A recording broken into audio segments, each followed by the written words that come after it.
நீ உன் பாட்டி கூடயே போயிடு.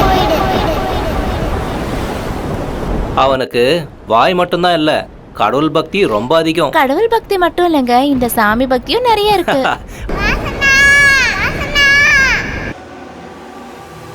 இவ்வளவு நாள் எனக்கு ஒரு பிள்ளைன்னு நினைச்சேன். இன்னில இருந்து நீயும் என் பிள்ளைதான்டா. ஆமாண்டா வாசு, இனிமே நீ தான் அவளோட அண்ணன். சாவி கொடுக்கற அளவுக்கு நம்பிக்கையானவன் ஆயிட்டானா? வாசு, வாசு,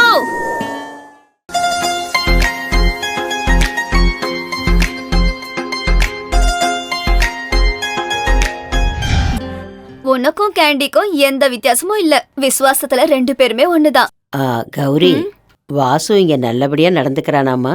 வாசுவை பத்தி நான் என்னன்னு சொல்றது? வீட்ல எல்லாமே அவன்தான். இவ்வளவு நாளுக்கு அப்புறம் பேரன் ஞாபகம் வந்திருக்குல்ல? இதுல என்னம்மா இருக்கு? பெத்த புள்ள மாதிரி பாத்துக்க நீங்க இருக்கும்போது எனக்கு என்ன கவலை? உன்னை எங்க வீட்ல ஒருத்தனா நினைச்சோண்டா. உன்னை நம்பி பாப்பாவோட பொறுப்பு உன்கிட்ட ஒப்படைச்சோம். ஆனா நீ இப்படி பண்ணுவேன்னு நான் நினைச்சு கூட பாக்கலடா. நான் நினைச்சுக்கிட்டே இருந்தேன் இன்னைக்காவது இந்த மாதிரி நடக்கும்னு. உன்னை ஐயா, எனக்கு முன்னாடியே தெரியும் சார், இவன் இந்த மாதிரி வேலை ஏதாவது செய்வான்னு. அதனாலதான் யார் எங்க வைக்கணுமோ அங்க வைக்கணும். அட பாருடா, வண்டியில பெட்ரோல் திருடுற ஜாதி நீ. நீ ஒரு டிரைவர், இருக்க வேண்டிய இடத்துல இரு. நீ மட்டும் ரொம்ப யோகியமா சமையல்காரி மாதிரியா இருக்க, மனசுல பெரிய ஓனர்னு நினைப்பு.